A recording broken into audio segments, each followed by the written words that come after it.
బస్సులో రాబు, నీతో నేను మాట్లాడను. నువ్వు అలకలో కూడా చాలా అందంగా ఉన్నారే. నీ గురించి నేను కొంచెం ముందే బయలుదేరా, కానీ మధ్యలో ఏమైంది?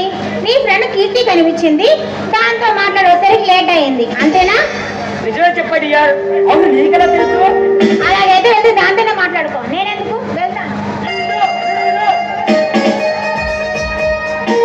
ఈ ప్రపంచంలో నీకన్నా నాకు ఎవరున్నారు? ఈ ప్రపంచంలో నీకన్నా నాకు ఎవరున్నారు? చూడండి, మీరు నన్ను అలాగే పెట్టాలని మాట్లాడే మాటలు నాకు ఎంతో తెలియని బాధ కలిగిస్తున్నాయి. ఇంకెప్పుడు ఇలా మాట్లాడకండి. అనిత,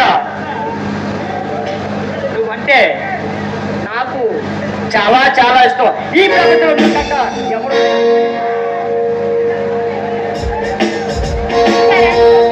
ఇలాంటి మంచి వ్యక్తి నాకు భర్తగా లభించుకోవడం నేను చేస్తున్న అదృష్టం. అనిత, కానీ కానీ నువ్వంటే చిన్న చిన్న అలవాట్లతో మా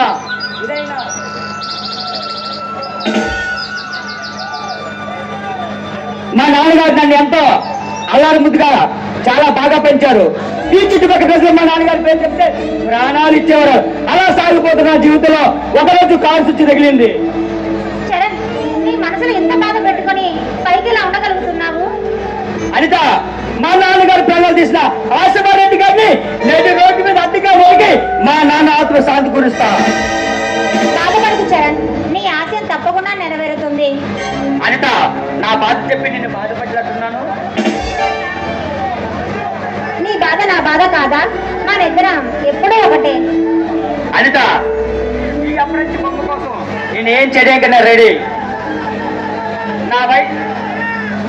నా వయసు ఏం చేసి గోల చేస్తుంది. I love you.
మనసు